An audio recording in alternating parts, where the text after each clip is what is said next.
सभी दर्शकों को जय भीम और एक बार फिर से आपका स्वागत है मूल्यांकन चैनल में। दर्शकों, आज के वीडियो में हम इतिहास के पन्नों से कुछ मुद्दों पर चर्चा करने वाले हैं और इसमें हम एक बड़े ऐतिहासिक संघर्ष के बारे में चर्चा करेंगे। जैसा कि आप जानते हैं, डॉक्टर भीमराव अंबेडकर, बाबा साहब भीमराव अंबेडकर और महात्मा गांधी दोनों के मध्य एक लंबा वैचारिक संघर्ष रहा है और बाबा साहब ने अपने जीवन में इस चीज़ को छुपाने की कभी कोशिश भी नहीं की। हालाँकि महात्मा गांधी की तरफ से सारे आवरण और आडंबर अपनाए गए, लेकिन हम ये देखते हैं कि बाबा साहब ने गांधी के संदर्भ में बड़े स्पष्ट विचार रखे। उनके साहित्य में भी ये चीज़ हमें देखने को मिलती है। इसके अलावा विभिन्न मीडिया सोर्सेज़ में, विभिन्न इंटरव्यू पे, विभिन्न प्लेटफ़ॉर्म्स में भी बाबा साहब बड़े स्पष्ट रूप से अपने विचारों को रखते थे। और जो आज का हमारा विषय है, वो हमारी पिछली स्ट्रीम का ही एक एक्सटेंशन पार्ट रहेगा। हमने पिछली स्ट्रीम भारत को स्वतंत्रता कैसे प्राप्त हुई, ये की हुई थी और आप लोग वहाँ जाकर इसे प्लेलिस्ट में जाकर देख सकते हैं। तो वहाँ कई सारे क्वेश्चन उभर गए थे कि गांधी की क्या भूमिका थी देश की आज़ादी में? ये गंभीर प्रश्न था। हमने इस प्रश्न का भी जवाब देने की वहाँ कोशिश की थी। आज की जो हमारा वीडियो है, इसमें हम मोटे-मोटे तौर पर बाबा साहब भीमराव अंबेडकर के गांधी के संदर्भ में जो विचार हैं, उन पर चर्चा करने वाले हैं और ये कहाँ से आए। तो 1955 में डॉक्टर अंबेडकर ने बीबीसी को एक इंटरव्यू दिया था और उस इंटरव्यू में उन्होंने खुलकर देश की आज़ादी और गांधी के संदर्भ में अपने विचार प्रस्तुत किए हुए थे। वही इतिहास के पन्नों से, वही बाबा साहब का इंटरव्यू आज हम यहाँ पर लेकर आए हैं और ये आपको चर्चाओं में इसे हम रखेंगे ताकि आपको इतिहास की बेहतर समझ विकसित हो सके। चलिए, तो देखते हैं कि एक प्रेजेंटेशन के माध्यम से हम देखेंगे कि बाबा साहब भीमराव अंबेडकर गांधी के संदर्भ में अपने क्या विचार रख रहे हैं और उस समय के माहौल को, आज़ादी के माहौल को और आज़ादी के समानांतर माहौल को आपको बेहतर तरीके से समझने में इस इंटरव्यू से काफ़ी मदद होगी और आपके कई सारे भ्रम होंगे उस दौर के, वो भी इससे चले जाएँगे। तो चलिए, एक प्रेजेंटेशन के माध्यम से हम देखते हैं कि बाबा साहब डॉक्टर भीमराव अंबेडकर गांधी के संदर्भ में क्या विचार यहाँ पर रखते हैं और बीबीसी से वो विभिन्न सवाल जवाब के माध्यम से अपने जो विचार उन्होंने रखे, वो यहाँ पर हम चर्चाओं में लेकर आए हुए हैं। चलिए, तो प्रेजेंटेशन मैं आपके सामने रखता हूँ और इसके माध्यम से हम इसे देखेंगे कि क्या बाबा साहब के विचार थे गांधी के संदर्भ में। चलिए दर्शकों, तो ये मैंने एक प्रेजेंटेशन आपके सामने शेयर किया हुआ है और मोटे-मोटे तौर पर इस प्रेजेंटेशन के माध्यम से ही मैं इस बात को बताने वाला हूँ कि भाई बाबा साहब भीमराव अंबेडकर आखिर क्या कहना चाहते थे गांधी के संदर्भ में। और ये बड़ा महत्वपूर्ण है। बाबा साहब ने ये जो इंटरव्यू दिया था बीबीसी को, 1955 में बाबा साहब ने इंटरव्यू दिया था और ये इंटरव्यू गांधी के संदर्भ में लिखे गए तमाम सारी किताबें, साहित्य, उन सब से महत्वपूर्ण है क्योंकि इंटरव्यू ये बाबा साहब की तरफ से था। एक गांधी के प्रतिद्वंदी के रूप में बाबा साहब खुद को व्यक्त कर रहे हैं यहाँ पे और बाबा साहब गांधी के बारे में कुछ विचार कह रहे हैं।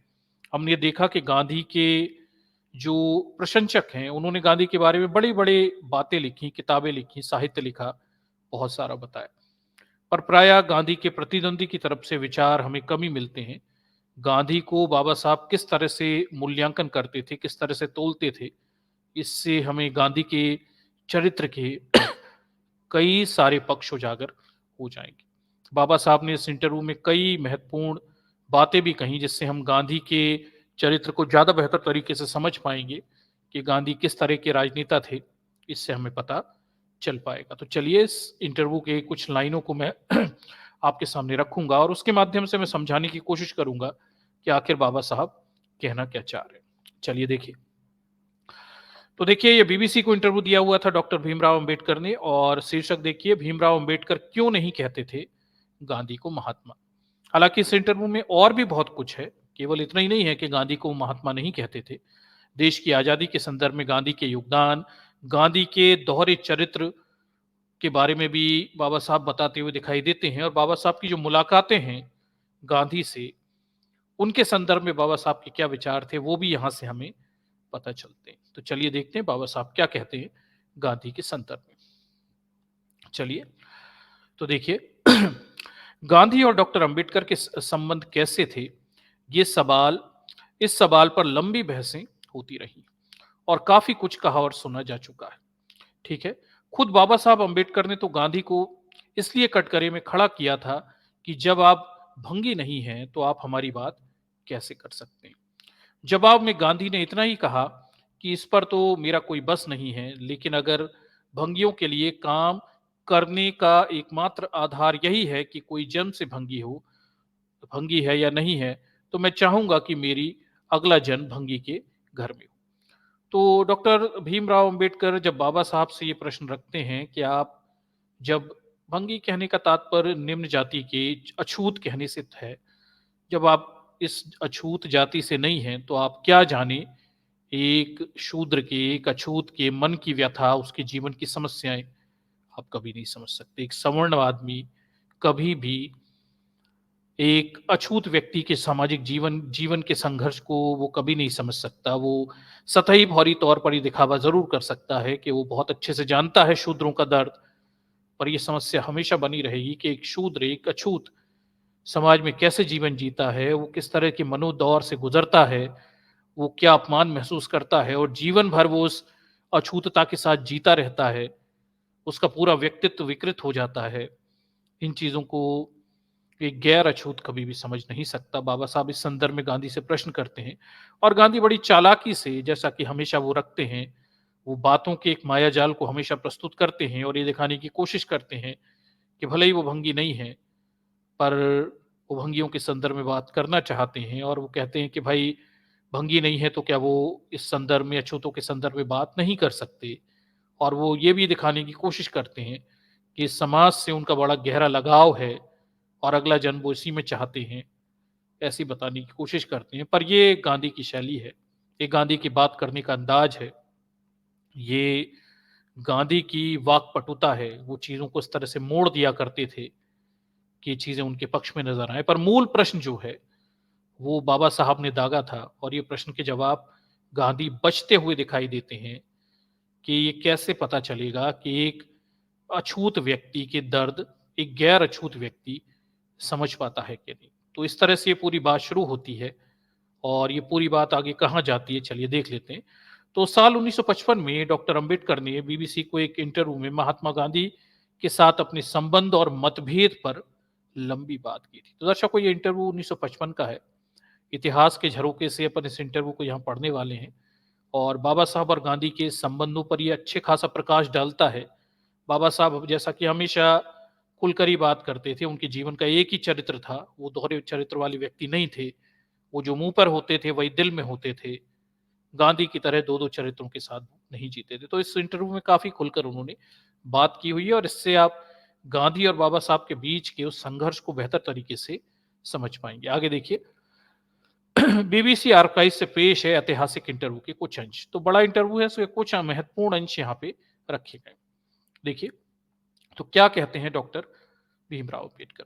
देखिए अंबेडकर की तरफ से क्या आ रहा है। अंबेडकर कह रहे हैं, डॉक्टर अंबेडकर कह रहे हैं, मैं 1929 में पहली बार गांधी से मिला था। एक मित्र के माध्यम से, एक कॉमन दोस्त थे जिन्होंने गांधी को मुझसे मिलने को कहा था। गांधी ने मुझे खत लिखा था कि वो मुझसे मिलना चाहते, इसलिए मैं उनके पास गया और उनसे मिला। ये गोलमेज सम्मेलन में भाग लेने के लिए जाने से ठीक पहले की बात है। फिर वह दूसरे दौर के गोलमेज सम्मेलन में आए, पहले दौर के सम्मेलन के लिए नहीं आए थे। गांधी जी ने पहले गोलमेज सम्मेलन, फर्स्ट राउंड टेबल कॉन्फ्रेंस में भाग नहीं ली थी, दूसरे राउंड टेबल कॉन्फ्रेंस में भाग ली थी।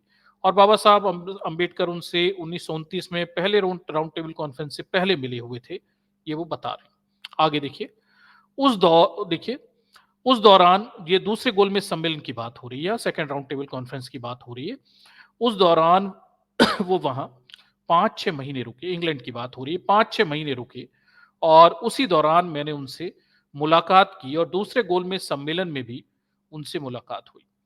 पूना समझौते पर हस्ताक्षर करने के बाद भी उन्होंने मुझसे मिलने को कहा, लिहाज से मैंने उनसे मिलने के लिए गया हुआ था। तो बाबा डॉक्टर अंबेडकर मोटे मोटे तौर पर यह बता रहे हैं कि पहले गोलमेज सम्मेलन के पहले बात हुई, दूसरे गोलमेज सम्मेलन के दौरान बात हुई और थर्ड राउंड टेबल कॉन्फ्रेंस के पूना समझौता जो होता है उसके बाद गांधी जी ने पुनः समझौता होता है, तब उस समय बुलाया गया था, डॉक्टर अंबेडकर वहां गए थे, तो मोटे मोटे तौर पर ये 3 मुलाकातों का उल्लेख डॉक्टर साहब यहाँ पर कर रहे हैं। तो क्या कह रहे हैं, 1932 के पूना समझौते के दौरान बाबा साहब अंबेडकर और गांधी की जो मुलाकात है, उसके संदर्भ में क्या कह रहे हैं? ठीक है, तो बताते हैं।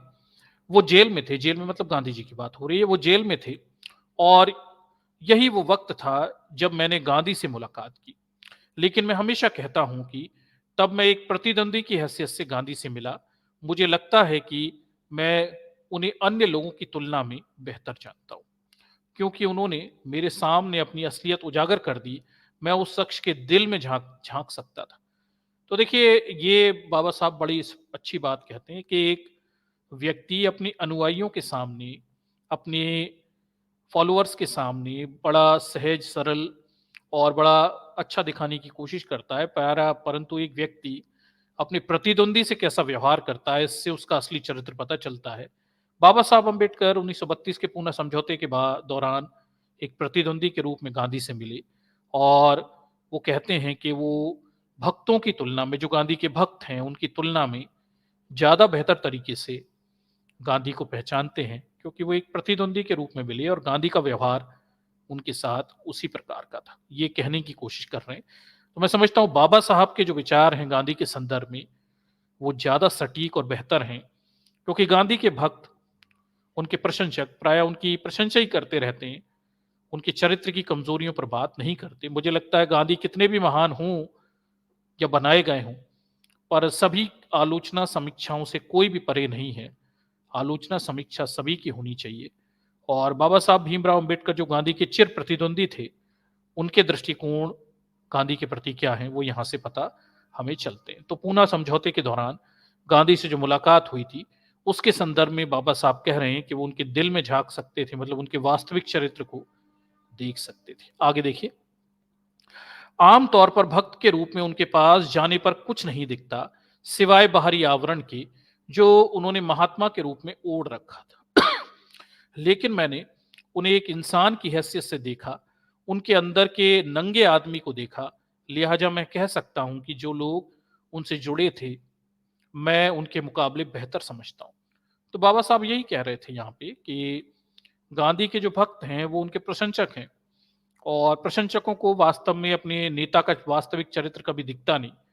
बाबा साहब उनसे एक इंसान के रूप में मिले और उन्होंने गांधी के अंदर के उस सरल, गांधी के अंदर के उस वास्तविक इंसान को पहचान लिया, जान लिया, जो एक बड़ा साधारण सा व्यक्ति है, लालची भी है थोड़ा सा। बाबा साहब ये समझ गए। यहां से हमें ये समझ में आता है बाबा साहब ये कहने की यहाँ पे कोशिश कर रहे हैं। ठीक, आगे देखिए, फिर क्या बात होती है, पर प्रश्न उठता है बाबा साहब से, आपने जो भी देखा उसके बारे में संक्षेप से बताइए। तो 1932 की पूना समझौते के दौरान बाबा साहब गांधी से जो मिले, उसके संदर्भ में बाबा साहब एक भूमिका ऊपर बता रहे थे। 1932 के पूना समझौते के दौरान बाबा साहब गांधी से जो मिले, उसके संदर्भ में 1955 के इस इंटरव्यू में बाबा साहब यहाँ पर बीबीसी को बता रहे थे, ये वो ऊपर की भूमिका है। और फिर उनसे प्रश्न किया जाता है कि आपने जो भी देखा उसके बारे में संक्षेप में कहेंगे। तो वो क्या कहते हैं, 19 डॉक्टर अंबेडकर गांधी से जो मुलाकात की उसके संदर्भ में क्या कहते हैं? बाबा साहब अंबेडकर कहते हैं, खैर शुरू में मुझे यही कहना होगा कि मुझे आश्चर्य होता है जब बाहरी दुनिया, विशेषकर पश्चिमी दुनिया के लोग गांधी में दिलचस्पी रखते हैं। मैं समझ नहीं पाता हूं, वो भारत के इतिहास में एक प्रकरण था, वो कभी एक युग निर्माता नहीं थे। ठीक है। तो ये बाबा साहब अंबेडकर 1955 में गांधी के संदर्भ में कह रहे हैं कि पश्चिम के लोग गांधी के संदर्भ में बड़ी दिलचस्पी रखते हैं। ठीक है, जबकि वो कह रहे हैं कि वो इसे समझ नहीं पाते कि पश्चिम के लोग गांधी में इतनी दिलचस्पी क्यों रखते हैं, जबकि वो मात्र एक इतिहास का प्रकरण थे। गांधी जी इतिहास का प्रकरण थे, वो कोई युग निर्माता नहीं थे। ये कहने की कोशिश है बाबा साहब की। गांधी पहले से ही इस देश के लोगों के जहन से गायब हो चुके हैं। उनकी याद इसी कारण आती है कि कांग्रेस पार्टी उनके जन्मदिन या उनके जीवन से जुड़े किसी अन्य दिन सालाना छुट्टी देती है। हर साल सप्ताह में 7 दिन तक एक उत्सव मनाया जाता है। स्वाभाविक रूप से लोगों की स्मृति पुनर्जीवित की जाती है। तो गांधी के संदर्भ में बाबा साहब 1955 में कह रहे हैं कि 1955 तक गांधी अप्रासंगिक हो चुके थे, ज्यादा महत्वपूर्ण नहीं थे वो, तो कांग्रेस पार्टी क्योंकि सत्ता में थी, तो वो सालाना उत्सव मना के गांधी के महत्व को समाज में जीवित रखती थी। ये बाबा साहब कहने की कोशिश कर रहे हैं और पश्चिमी जगत का उनमें रुचि थी, लेकिन गांधी कोई युग निर्माता नहीं थे। ये बाबा साहब 1955 में बताने की कोशिश कर रहे हैं। आगे क्या कहते हैं? मुझे लगता है कि अगर ये कृत्रिम सांस नहीं दी जाए तो गांधी को लोग काफी समय पहले भूल चुके होते। ठीक है, तो इसे समझिए कि बाबा साहब बड़ी प्रासंगिक बात कह रहे हैं यहाँ पे। इसे थोड़ा आप समझिए कि गांधी को गांधी के रूप में स्थापित करने में कांग्रेस पार्टी की सत्ता जो स्वतंत्रता के बाद बनी रही, उसका बड़ा योगदान रहा। गांधी के महत्व को स्थापित करने में सरकारी संसाधनों के माध्यम से कांग्रेस पार्टी का बड़ा योगदान रहा। अन्यथा वो कोई युग निर्माता नहीं थे, वो एक साधारण स्तर के नेता थे। और उन्हें क्या किया नहीं किया, आगे क्या कहते हैं बाबा साहब, उस पर हम थोड़ी नज़र भी डालेंगे यहाँ पे। ठीक, पर बाबा साहब कहते हैं कि 1955 तक गांधी लोगों के जहन से उतर चुके थे। उनकी प्रासंगिकता सरकार के द्वारा स्थापित की गई, उनके महत्व को भी सरकार बना रही थी। और डॉक्टर साहब कहते हैं कि ये कृत्रिम सांस यानी एक आर्टिफिशियल तरीके से गांधी को महत्वपूर्ण समाज में बनाने की कोशिश की वजह से गांधी कांग्रेस पार्टी के द्वारा समाज में स्थापित किए गए, ये कहने की कोशिश 1955 में बाबा साहब यहाँ पे कह रहे हैं। फिर अगला सवाल होता है, देखिए अगला सवाल देखिए, क्या आपको ऐसा नहीं लगता कि उन्होंने मूलभूत बदलाव किए? तो उनसे अगला सवाल बाबा साहब से किया जाता है कि आपको नहीं लगता कि गांधी ने मोटे मूलभूत बदलाव किए, देश में बदलाव गांधी ने किए? तो बाबा साहब क्या कहते हैं, देखिए अंबेडकर कहते हैं, बाबा साहब कहते हैं, नहीं, कभी नहीं, बल्कि वो हर समय दोहरी भूमिका निभाते रहे। तो डॉक्टर भीमराव अंबेडकर बाबा साहब अंबेडकर गांधी के संदर्भ में ये कहते हैं कि गांधी युग निर्माता नहीं थे, उन्होंने कोई बड़े बदलाव नहीं किए, बल्कि डॉक्टर भीमराव अंबेडकर बाबा साहब ये कह रहे हैं यहाँ पे कि नहीं, कभी नहीं, वो हमेशा दोहरी भूमिका निभाते रहे। गांधी हमेशा दोहरे चरित्र में रहे, दोहरी भूमिका निभाते रहे। वो किस क्यों कह रहे हैं ऐसा बाबा साहब? देखिए बड़ी महत्वपूर्ण बात कह रहे हैं बाबा साहब, गांधी के चरित्र के संदर्भ में, गांधी के दोहरे चरित्र के संदर्भ में बाबा साहब यहाँ पे बड़ी महत्वपूर्ण बात कह रहे हैं। क्या कह रहे हैं, देखिए उन्होंने युवा भारत के सामने दो अखबार निकाले। ठीक है, उन्होंने युवा भारत के सामने दो अखबार निकाले, पहला हरिजन अंग्रेजी में, और गुजरात में उन्होंने एक अखबार निकाला जिसे जिसे आप दीन बंधु या इसी प्रकार कुछ कहते हैं। अब देखिए बाबा साहब गांधी की उस राजनीतिक चालाकी को यहाँ पकड़कर बताते हुए दिखाई देते हैं कि गांधी जी ये करते थे कि वो पहला उनका अखबार यंग इंडिया था, उसकी जगह हरिजन निकालने लगे थे। तो उनका एक अखबार था हरिजन, जब से हरिजन आंदोलन का हरिजन राजनीति करने लगे गांधी, तब से वो हरिजन अखबार निकालने लगे। अब ये जो हरिजन अखबार था दर्शक, कोई मजेदार स्थिति देखिए, नाम तो इसका हरिजन है पर यह निकलता अंग्रेजी में। अब समझिए अंग्रेजी में निकल रहा है तो ये किसके लिए निकल रहा होगा, और इस अखबार का हरिजनों से कुछ लेना देना तो कभी होगा नहीं। तो हरिजन अखबार गांधी का अंग्रेजी में निकलता था, जबकि और गुजरात में वो गुजराती भाषा में, गुजरात में देखिए वो एक स्थानीय अखबार निकालते थे, दीन बंधु इसका नाम था, वो स्थानीय अखबार निकालते थे। अब बाबा साहब देखिए इसके माध्यम से गांधी के दोहरे चरित्र को कैसे उजागर कर रहे हैं, बता रहे हैं, इसे थोड़ा समझिए। यदि आप इन दोनों अखबारों को पढ़ें तो आप पाएंगे कि गांधी ने किस प्रकार लोगों को धोखा दिया है। अंग्रेजी समाचार पत्र में उन्होंने खुद को जाति व्यवस्था अस्पष्टता का विरोधी और खुद को लोकतांत्रिक बताया। अब गांधी देखिए दर्शकों कितनी चालाकी से इस पूरे राजनीतिक खेल को खेलते थे। उनके दो अखबार हैं, पहला अखबार है हरिजन जो अंग्रेजी में निकलता है, दूसरा अखबार है दीन बंधु जो कि स्थानीय गुजराती भाषाओं में निकलता है। अंग्रेजी का जो अखबार होता था, जो विदेशों में पढ़ा जाता था, अंग्रेज लोग पढ़ते थे, समाज का प्रभुत्व अंग्रेज पढ़ा लिखा वर्ग पढ़ता था, जो गांधी को आज भी अच्छा मानता है। उस अखबार में देखिए बाबा साहब बताते हैं कि गांधी उस अखबार में खुद को, यानी हरिजन अंग्रेजी अखबार में गांधी खुद को जाति व्यवस्था अस्पष्टता का विरोधी और लोकतांत्रिक बताते थे। ठीक है, तो अंग्रेजी अखबार में गांधी खुद को जातिवाद का विरोधी, छुआछूत का विरोधी और लोकतांत्रिक बताते हैं। अगर आप गुजराती पत्रिका को पढ़ें तो आप उन्हें अधिक रूढ़िवादी व्यक्ति के रूप में देखेंगे। अब देखिए बाबा साहब कहते हैं कि उनकी जो गुजराती पत्रिका थी दीन बंधु, अगर आप वो पढ़ोगे तो उसमें गांधी आपको रूढ़िवादी, एक आम हिंदू की तरह रूढ़िवादी व्यक्ति के रूप में दिखाई देते हैं। तो गांधी जो अंग्रेजी अखबार विदेशियों के लिए निकालते थे, समाज के पढ़े लिखे वर्ग के लिए निकाल रहे थे, उसमें वो खुद को जातिवाद का विरोधी, अस्पष्टता का विरोधी और लोकतांत्रिक दिखाते थे, जबकि गुजराती गुजराती पत्रिका जो निकालते थे दीन बंधु, उसमें वो रूढ़िवादी व्यक्ति के रूप में खुद को दिखाते थे। देखिए ये दोहरे चरित्र थे। विदेशियों के लिए वो खुद को लोकतांत्रिक और जातिवाद का विरोधी दिखा रहे हैं, और स्वदेशी गुजराती लोगों में वो रूढ़िवादी और धर्मवादी हिंदुत्ववादी खुद को दिखा रहे हैं। ये गांधी के दोहरे चरित्र हैं, जिसको बाबा साहब यहाँ पकड़कर चिन्हित करते हुए दिखाई देते हैं। आगे देखिए, वे जाति व्यवस्था, वर्ण धर्म और सभी रूढ़िवादी सिद्धांतों के समर्थक थे। देखिए, तो जो उनका गुजराती अखबार था दीन बंधु, उसमें वो रूढ़िवादी हैं, उसमें वो जाति व्यवस्था के समर्थक हैं, वर्ण व्यवस्था के समर्थक हैं, रूढ़िवादी सिद्धांतों के समर्थक, जिन्होंने भारत को हर काल में नीचे रखा।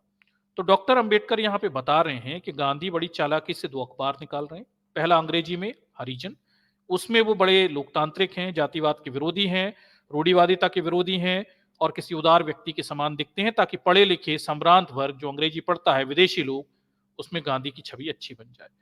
जबकि वो गुजराती भाषा की पत्रिका निकालते हैं दीन बंधु, उसमें वो रूढ़िवादी हैं, जातिवाद के समर्थक हैं, वर्ण व्यवस्था के समर्थक हैं, परंपरागत विचारों के समर्थक हैं।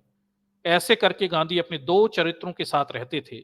स्थानीय लोगों के लिए वो जातिवाद, वर्ण व्यवस्था के समर्थक हैं, धार्मिक व्यक्ति बन जाते थे, और अंग्रेजों के लिए अंग्रेजी भाषा के अखबार में वो उदारवादी, वर्ण व्यवस्था के विरोधी के रूप में खुद को दिखाते थे।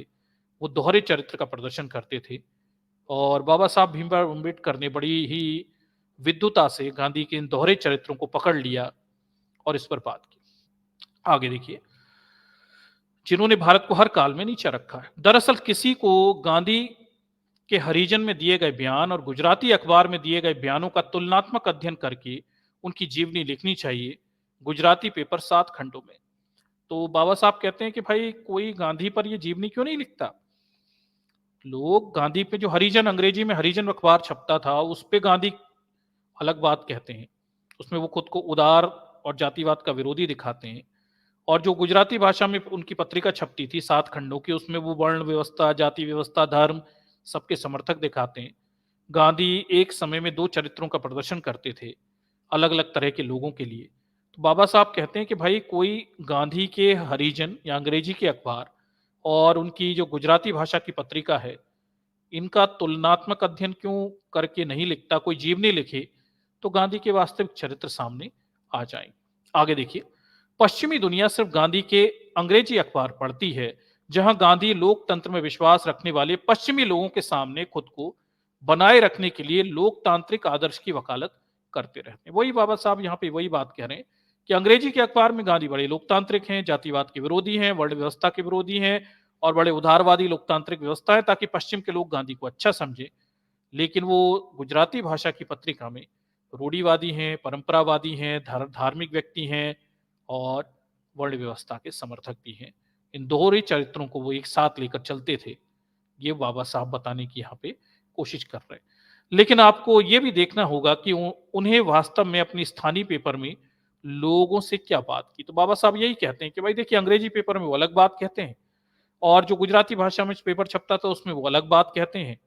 दो तरह की दोहरी बातें करते हुए दिखाई देते हैं। आगे क्या कहते हैं बाबा साहब, देखिए, ऐसा लगता है कि किसी ने उनका इस संदर्भ को उस किसी ने इसका कोई संदर्भ नहीं लिया है।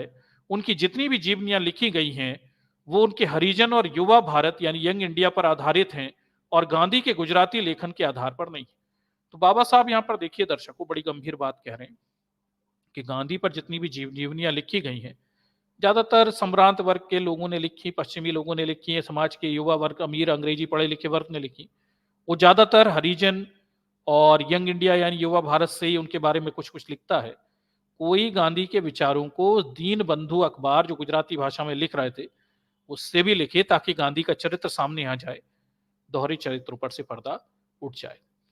तो ये गांधी के संदर्भ में बाबा साहब बोल रहे हैं, और गांधी के इन दोहरे चरित्रों को बड़ी विद्वता से बाबा साहब उजागर कर रहे हैं, जो दूसरे लोग आज तक नहीं पकड़ पाए।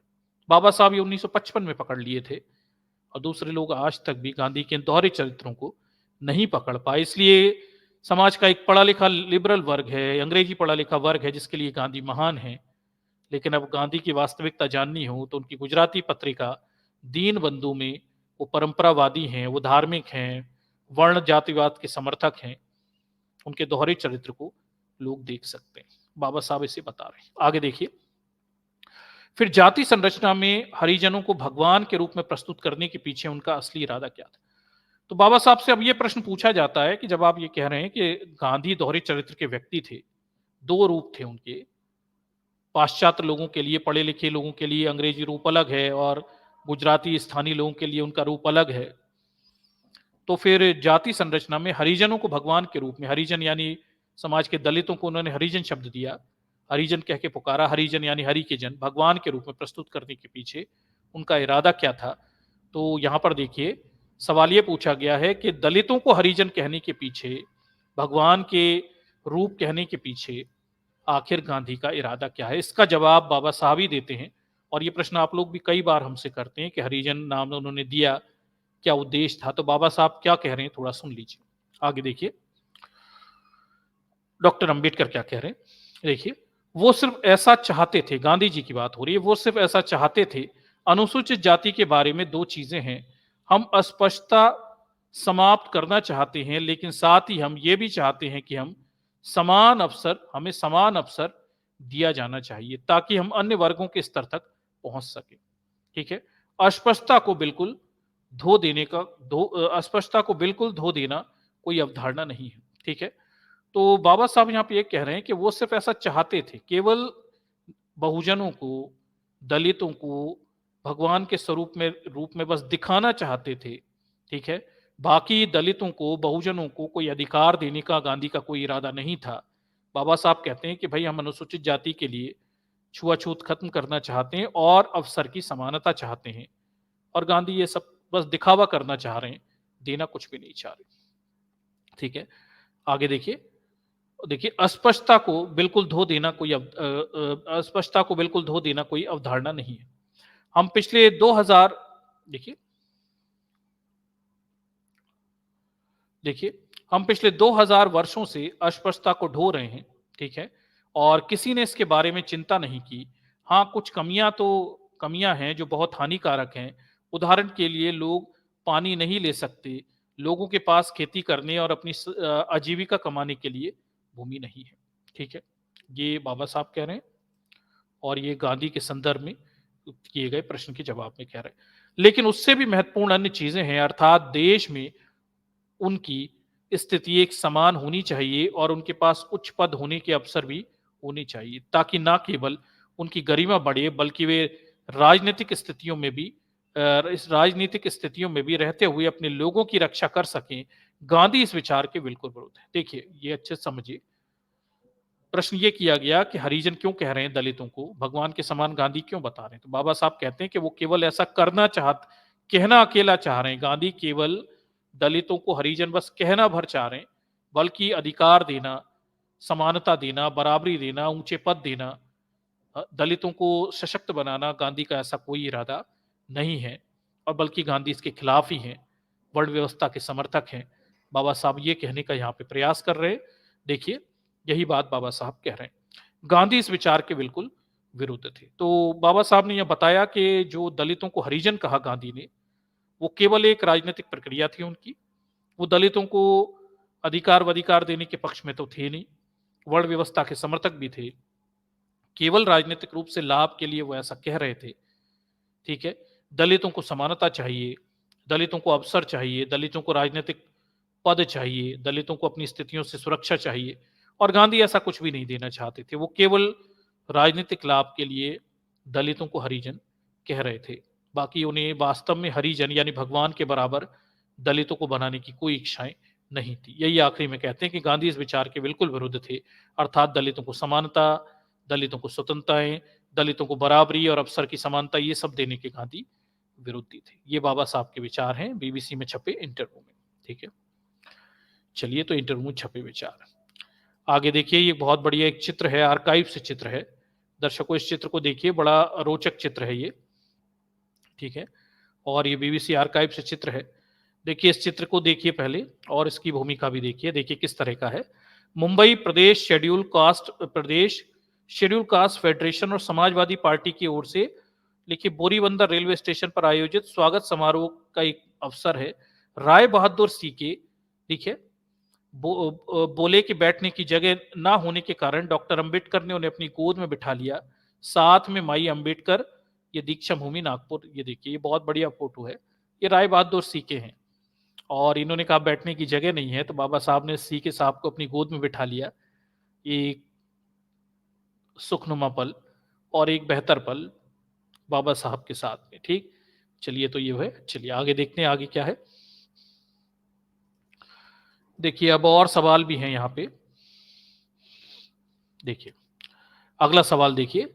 वो यानी गांधी मंदिर में प्रवेश होने जैसे मुद्दों से संतुष्ट थे। ठीक है, सवाल है कि गांधी मंदिर में प्रवेश होने जैसे मुद्दों से संतुष्ट थे।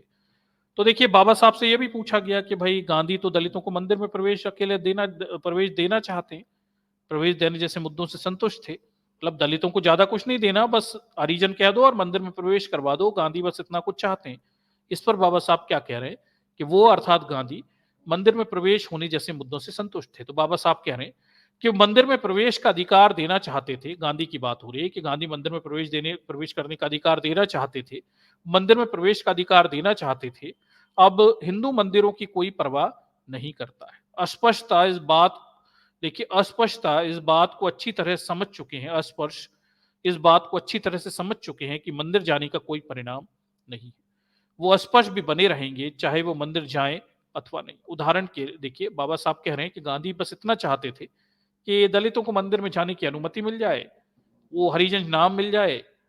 बाकी समानता देना, बराबरी देना, ऊंचे पद देना, वर्ण व्यवस्था को खत्म करना, ऐसे कोई गांधी के इरादे नहीं दिखते। ठीक है, और मंदिरों में प्रवेश के मुद्दे पर बाबा साहब कहते हैं कि बस वो मंदिरों में प्रवेश अकेले करवाना चाहते थे, लेकिन वास्तव में समाज में छुआछूत, अस्पष्टता मिटाने का उनका कोई इरादा नहीं था। बाबा साहब कहते हैं कि अस्पर्श लोग, अनटचेबल लोग, ये बहुत अच्छी तरह से समझ चुके हैं कि मंदिर में जाने से कुछ नहीं होगा। वास्तव में मंदिर में जाओ या ना जाओ, छुआछूत खत्म नहीं होने वाली है, ये बता रहे हैं। उदाहरण क्या देते हैं?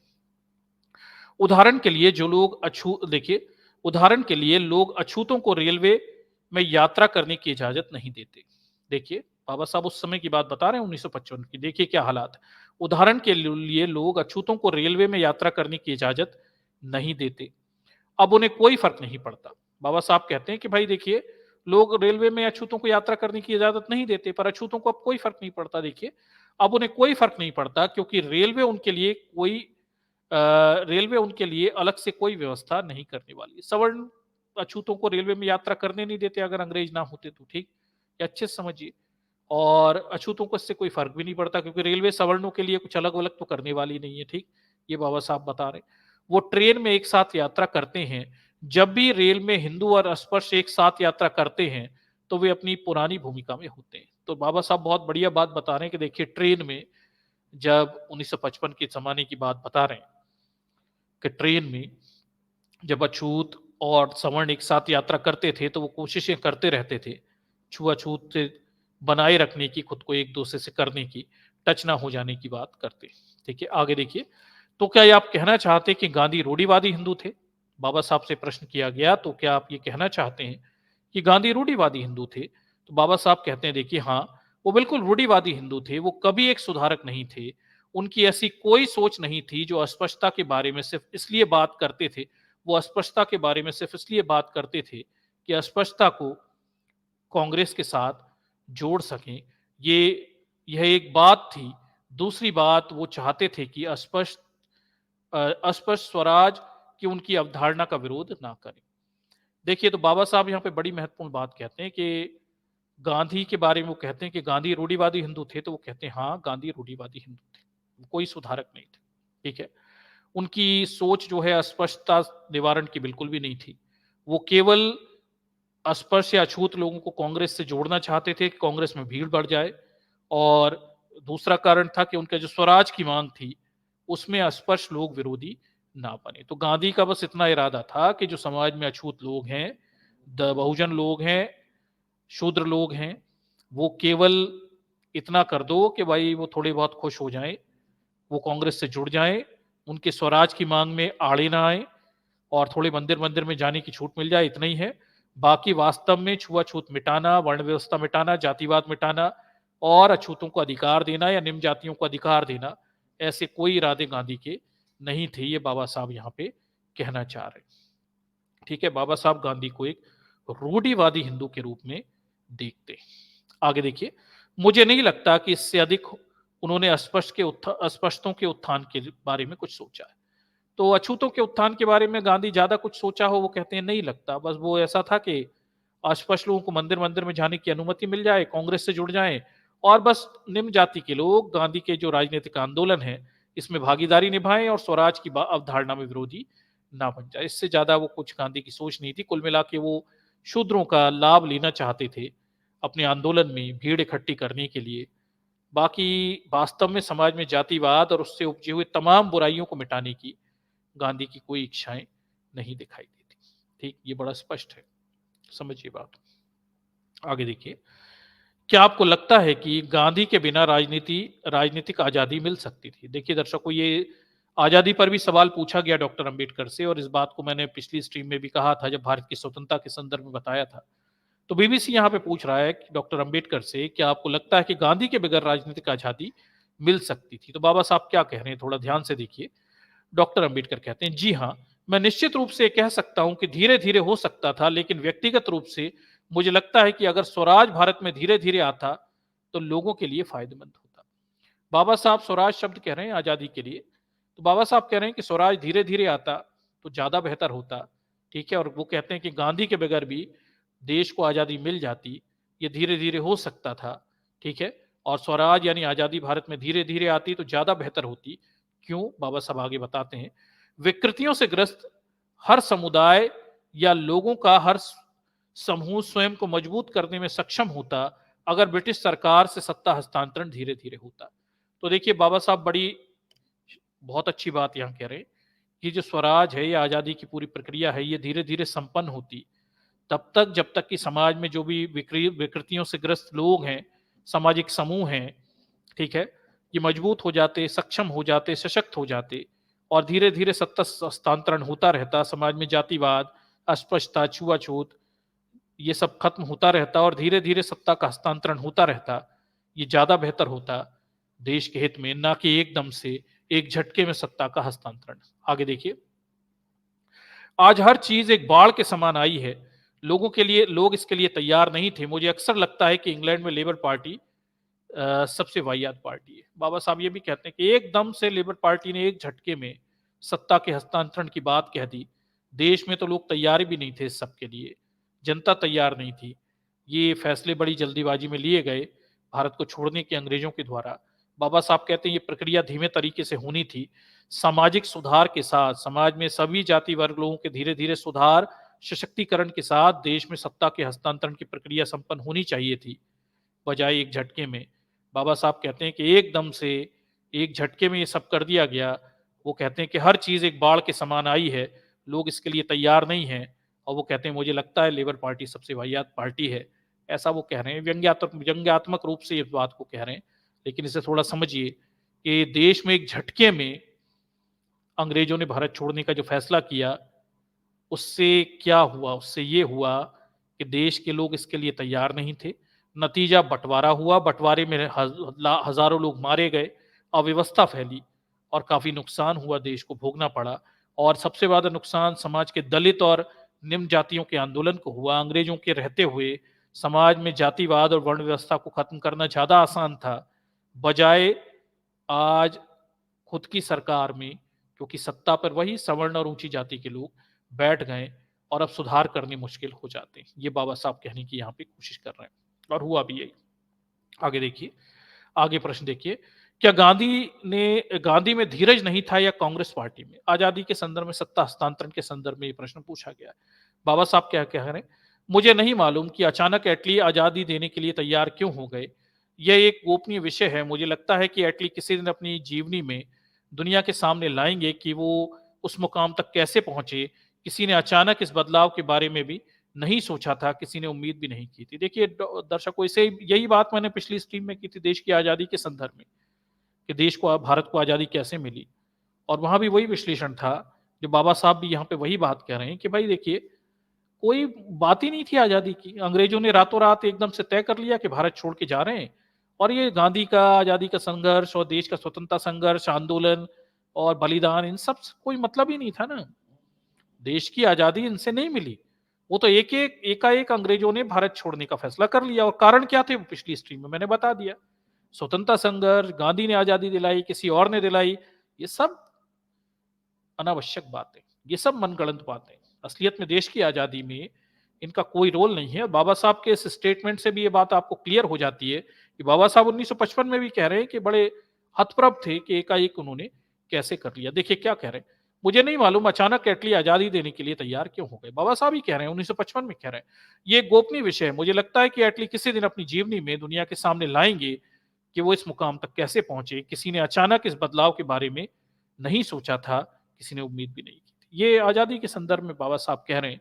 इसीलिए मैंने कहा था कि देश को आजादी जो द्वितीय विश्व युद्ध के बाद जो भू राजनीतिक अवस्थाएं बदली, उसके परिणाम स्वरूप मिली, ना कि किसी राष्ट्रीय आंदोलन की वजह से, स्वतंत्रता संघर्ष की वजह से, या किसी के बलिदानों या अन्य चीजों की वजह से। वो पृथक हैं, वो महत्वपूर्ण हैं, उनका एक अलग स्तर है। लेकिन जब आप आजादी का विश्लेषण करेंगे तो आपको ये पता चलेगा कि देश को आजादी उन सब चीजों से नहीं मिली। देश को आजादी दुनिया की बदली हुई स्थितियों से मिली। बाबा साहब का बयान भी इस बात को सटीकता से यहां समझाता है। आके देखिए, ये मुझे अपने आकलन से लगता है, मुझे लगता है कि लेबर पार्टी ने दो कारणों से फैसला किया, आजाद करने का फैसला, इसकी बात हो रही है। पहला, सुभाष चंद्र बोस की राष्ट्रीय सेना, इस देश तक पर राज कर रहे ब्रिटिशों को पूरा भरोसा था कि देश जो चाहे कुछ भी हो जाए, राजनीतिक चाहे कुछ भी कर ले, लेकिन इस मिट्टी के प्रति अपना प्रतिबद्धता नहीं बदलेगी।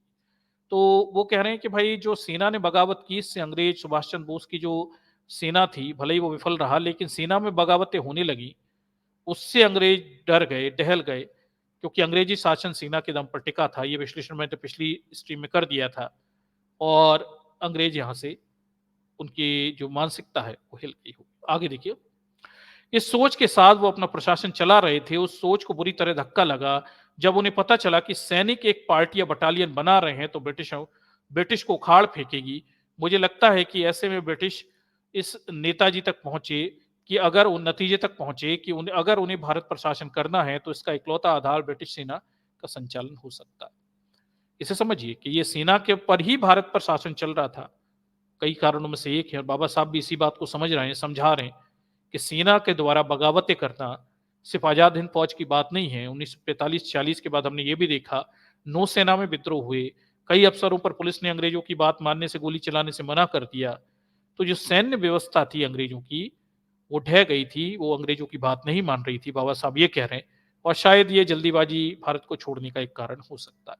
देखिए, 1857 की बात करें, जब भारतीय सैनिकों ने ईस्ट इंडिया कंपनी के खिलाफ विद्रोह कर दिया था, उन्हें पाया कि ब्रिटिश के लिए संभव नहीं होगा कि वो भारत में लगातार इतनी यूरोपीय सेना मुहैया कराते रहें जिसके जरिए शासन किया जा सके। तो वो वही बात कह रहे हैं, 1857 में विद्रोह हुआ था, और अब लेकिन अंग्रेजों के लिए, अंग्रेजों ने 1857 के बाद ब्रिटिश सैनिकों की भर्तियां बढ़ा दी थी, लेकिन अब द्वितीय विश्व युद्ध के बाद अंग्रेजों के लिए संभव नहीं था कि वो विदेशों से और सैनिक लाकर भारत में अपनी सेना वेना मजबूत कर सके। देखिए आगे क्या कह रहे हैं। दूसरी बात जो मुझे लगती है, हालांकि मेरे पास ऐसा सबूत नहीं है, लेकिन मैं सोचता हूं कि ब्रिटिश सेना के फौरन समाप्त करना चाहते थे ताकि वो नागरिक पेशा अपना सकें।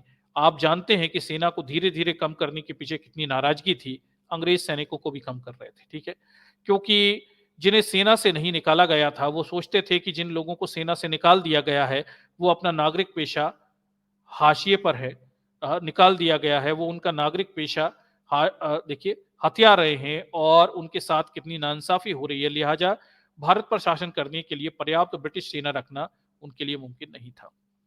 तीसरी बात, मुझे लगता है कि इसके अलावा उन्होंने सोचा कि भारत से उनके सिर्फ वाणिज्य चाहते थे, भारत से उन्हें सिर्फ वाणिज्य चाहिए था, सिविल सर्वेंट की पगार या सेना की आमदनी नहीं।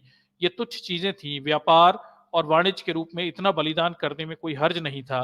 भारत आजाद हो जाए या उसकी स्थिति स्वीकृत डोमेन हो या उससे कमतर हो, लेकिन व्यापार और वाणिज्य बना रहना चाहिए। मैं इसके बारे में सुनिश्चित नहीं हूं, लेकिन मुझे व्यक्तिगत रूप से लगता है लेबर पार्टी की मंशा यही रही होगी। तो बाबा साहब ये भी कह रहे हैं कि अंग्रेज ये सोच रहे हैं कि भाई भारत से जो व्यापार वाणिज्य होता है वो बना रहे, इसलिए आजाद वाजाद कर दो, ज्यादा स्थितियां खराब ना हो। और उनके आर्थिक हित नुकसान में ना जाए। आगे देखिए, अगला देखिए। एक और गंभीर प्रश्न है जो पूना समझौते के बारे में यहाँ पे किया गया, उसके बारे में क्या कह रहे हैं देखिए। आप प्रश्न देखिए, पूना समझौते की बात करते हैं, आप उस समझौते में शामिल थे, क्या आप 1932 के पूना समझौते की बात हो रही है, तो पूना समझौते की बात करते हैं, आप उस समझौते में शामिल थे, क्या आपको याद है कि उस दौरान गांधी से आपकी क्या बातचीत हुई? दर्शकों, इसे देखिए, ये 1932 के पूना समझौते के दौरान बाबा साहब ने जो महसूस किया, वो बाबा साहब यहाँ पे बता रहे हैं। ये कितना महत्वपूर्ण है और इसके क्या मायने हैं, थोड़ा समझिए, इसे जानिए। देखिए, डॉक्टर अंबेडकर हल्के स्वर में, हाँ, मैं ये बात अच्छी तरह जानता था।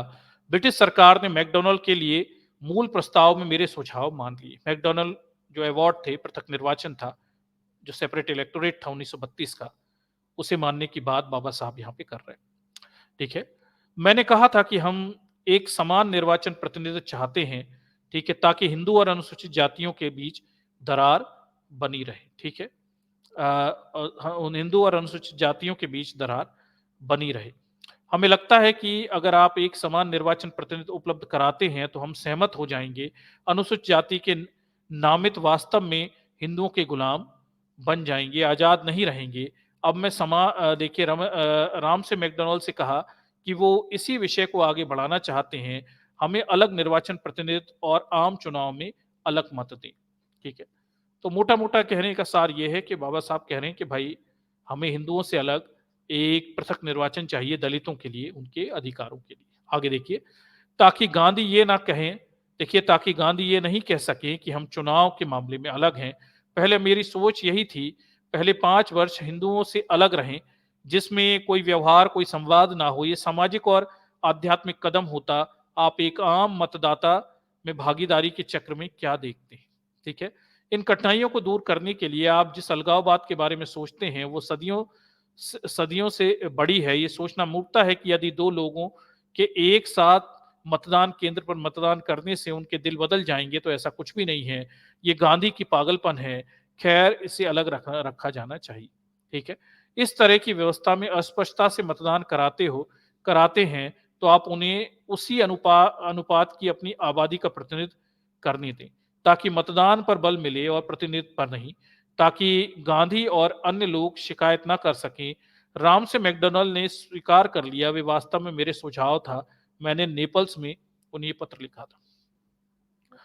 पूरा सार ये है कि डॉक्टर भीमराव अंबेडकर ने रेम से मैकडॉनल्ड को दलितों को सेपरेट इलेक्टोरेट देने के लिए पत्र लिखा था और इसे उन्होंने स्वीकार कर लिया था। अंग्रेज दलितों को, बहुजनों को सेपरेट इलेक्टोरेट हिंदुओं से अलग देना चाहते थे। आगे देखिए, मैं चाहता था कि वो यही करें ताकि कोई समस्या ना हो। उन्होंने ये किया, हमें अलग से निर्वाचन क्षेत्र और आम चुनाव में मतदान का अधिकार दिया। लेकिन गांधी नहीं चाहते थे कि हम अपने वास्तविक प्रतिनिधित्व को भेजें, लिहाजा वो समझौते में अलग निर्वाचन क्षेत्र को नहीं जोड़ना चाहते थे और अनशन पर चले गए। फिर ये मेरे ऊपर आ गया। ठीक है, तो बताते हैं डॉक्टर साहब कि कैसे जब दलितों को मैकडॉनल्ड अवार्ड के तहत सेपरेट इलेक्टोरेट दिया जा रहा था, तो गांधी बड़ी चालाकी से अनशन पर चले गए और सारा दबाव फिर अम्बेडकर बाबा साहब के ऊपर थोप दिया गया। ब्रिटिश सरकार ने कहा कि आप समझौता नहीं मानना चाहते हैं, तो हमें कोई ऐतराज नहीं है, लेकिन हम समझौता स्वयं समाप्त करना चाहते थे। हमने समझौता छोड़ दिया, हमने हर वो चीज छोड़ दी जो श्रेष्ठ थी।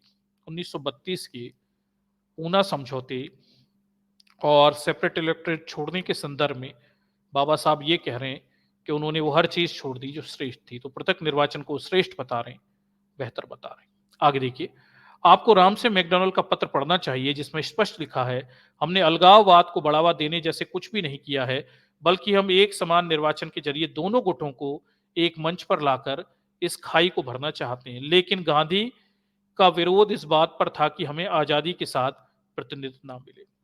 ये बाबा साहब कह रहे हैं। कांग्रेस का आरोप बाबा साहब पर अलगाववाद बढ़ाने का था।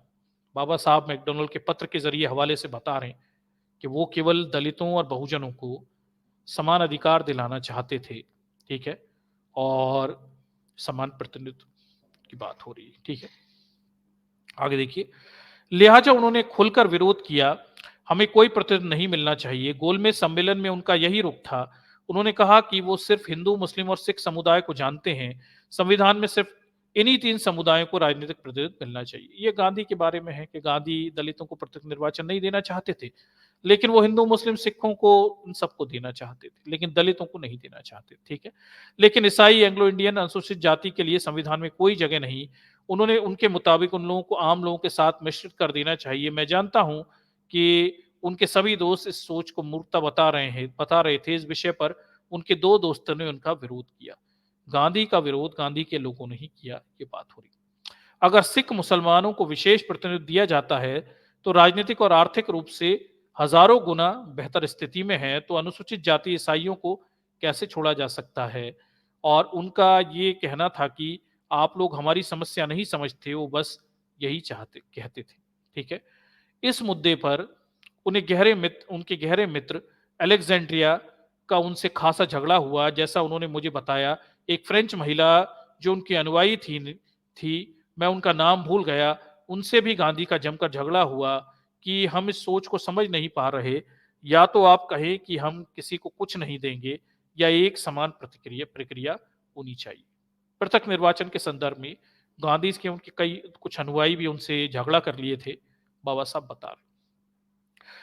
हम इस बात को समझ सकते हैं, आप इसमें लोकतांत्रिक प्रक्रिया देखते हैं, लेकिन ये कहना कि मुसलमान और सिखों को प्रतिनिधित्व देना, अनुसूचित जाति को नहीं देना अजीब लगता है। वो कोई जवाब नहीं दे पाए, कोई जवाब नहीं। हमें ये उपाय सुझाया था, ठीक है? तो बाबा साहब गांधी के संदर्भ में बता रहे हैं कि गांधी के पास इस बात का कोई जवाब ही नहीं था कि क्यों दलितों को पृथक निर्वाचन ना मिले, लेकिन सिखों और मुसलमानों को मिले, दलितों को ना मिले। इसका कोई जवाब उनके पास नहीं था, बस उनकी एक जिद थी कि दलितों को पृथक निर्वाचन ना मिले और वो अनशन पर चले गए। आगे देखिए, शुरू में उन्होंने इसे स्वीकार नहीं किया। जब उन्होंने खत में लिखा, राम से मैकडॉनल्ड ने कहा कि अनुसूचित जातियों के पास कुछ भी नहीं है, कोई प्रतिनिधित्व नहीं है।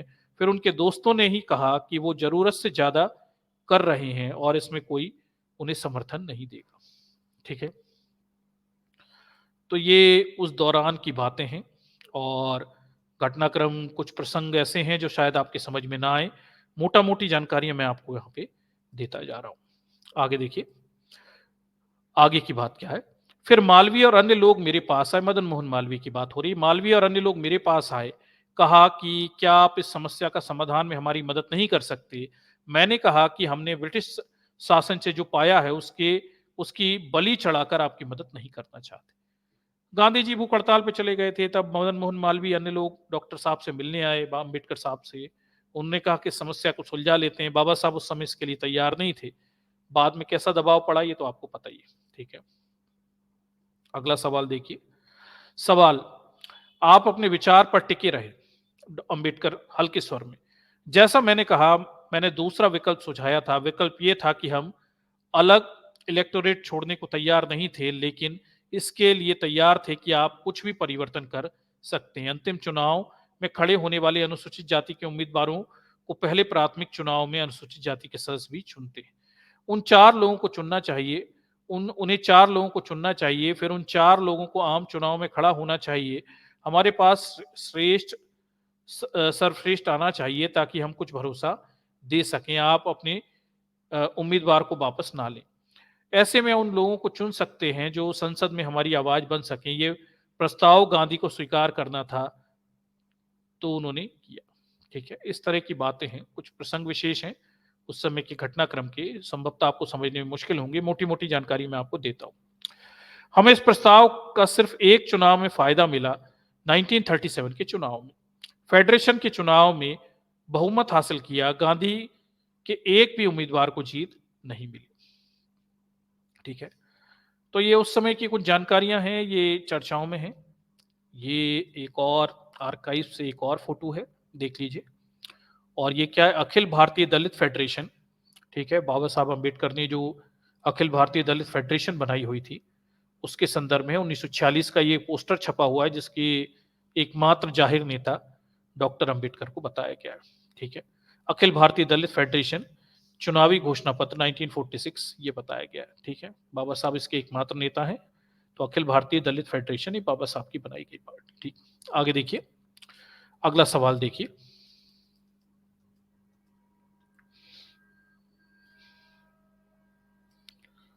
देखिए, तो क्या उन्होंने अपनी ओर से भारी तोलमोल किया? पूना समझौते के संदर्भ में बात हो रही है, क्या गांधी ने तोलमोल किया? अंबेडकर कहते हैं, बिल्कुल उन्होंने तोलमोल किया, मैंने कुछ नहीं कहा। मैं अपनी जिंदगी बचाने को तैयार हूं, बशर्ते आप अड़ियल मत बने। लेकिन मैं आपकी जिंदगी बचाने को तैयार हूं, बशर्ते आप अड़ियल मत बने। बाबा साहब गांधी से कह रहे हैं ऐसा। लेकिन मैं अपने लोगों के जीवन के साथ खिलवाड़ करके आपकी जिंदगी बचाना नहीं जा रहा हूं। आप देख सकते हैं कि इसके लिए मैंने कितना परिश्रम किया है। मैं इस बात को अच्छी तरह से जानता हूं। ये बाबा साहब कह रहे हैं, गांधी के संदर्भ में बात कह रहे हैं। मैं आपकी सनक के लिए अपने लोगों के हितों का बलिदान नहीं करने जा रहा हूं। ये सिर्फ उनकी सनक थी। ये कैसे हो सकता है कि जिस सामान्य चुनाव में स्थितियां बदलने की बात की जा रही हैं, वो स्थितियां ना बदल पाए? तो इस पर उन्होंने क्या कहा? अब अंबेडकर बाबा पूछा जा रहा है कि भाई गांधी ने क्या कहा? अब बाबा साहब बताते हैं, वो कुछ भी नहीं कह सके। उन्होंने अनुसूचित जाति को लेकर उन्हें अनुसूचित जाति को लेकर भारी डर था। वे सिख और मुसलमानों की तरह आजाद निकाय बन जाएंगे। हिंदुओं को इन तीन समुदायों के समूह से लड़ना पड़ेगा, ये उनके दिमाग में था, और वे हिंदुओं को दोस्त के बिना छोड़ना नहीं चाहते थे। दोस्तों के बिना छोड़ना नहीं चाहते। कुल मिलाकर डॉक्टर बाबा साहब अंबेडकर के इन स्टेटमेंट से यह पता चलता है कि गांधी के दिमाग में केवल एक चीज चल रही थी कि यदि दलित पृथक निर्वाचन ले लेंगे तो हिंदू, ठीक है, अलग हो जाएंगे, अकेले पड़ जाएंगे, ठीक है। और वो हिंदुओं की चिंता ज्यादा कर रहे थे गांधी, उन्हें दलितों की चिंता यहां पे नहीं थी। तो हिंदुओं को छोड़ना नहीं चाहते थे। आगे देखिए, देखिए सवाल तो शायद ही उन्हें पूरी पूरी राजनीति की तरह काम किया, तो शायद ही उन्होंने उन्होंने पूरी तरह राजनीतिक की तरह काम किया। डॉक्टर अंबेडकर कहते हैं, राजनीतिक की तरह वो कभी महात्मा नहीं थे। मैं उन्हें महात्मा कहने से इनकार करता हूं। मैं अपनी जिंदगी में उन्हें कभी महात्मा नहीं कहा। वो इस पद के लायक कभी नहीं थे, नैतिक लिहाज से भी, ठीक है।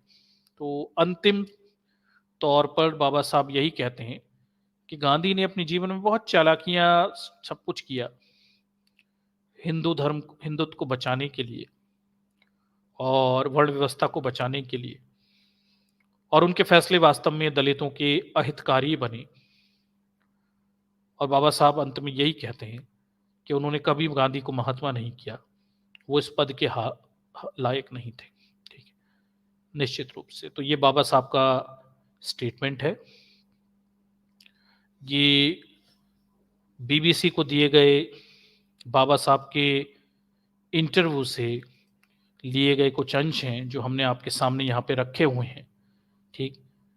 कुछ राजनीतिक प्रक्रियाएं हैं, राजनीतिक इसमें चीजें हैं, संभवतः आपको समझने में थोड़ी मुश्किल हुई होगी। अगर आप मोटे मोटे तौर पर देखें तो ये बड़ा सारभूत डॉक्टर साहब का यहाँ पे बीबीसी को दिया गया इंटरव्यू है। इससे गांधी के संदर्भ में हमें बेहतर जानकारियां पता चलती। चलिए, तो दर्शकों, आज की स्ट्रीम में बस इतना ही इस वीडियो में, और अगले वीडियो में हम फिर एक नए मुद्दे के साथ मिलते हैं। चलिए, सभी को जय भीम।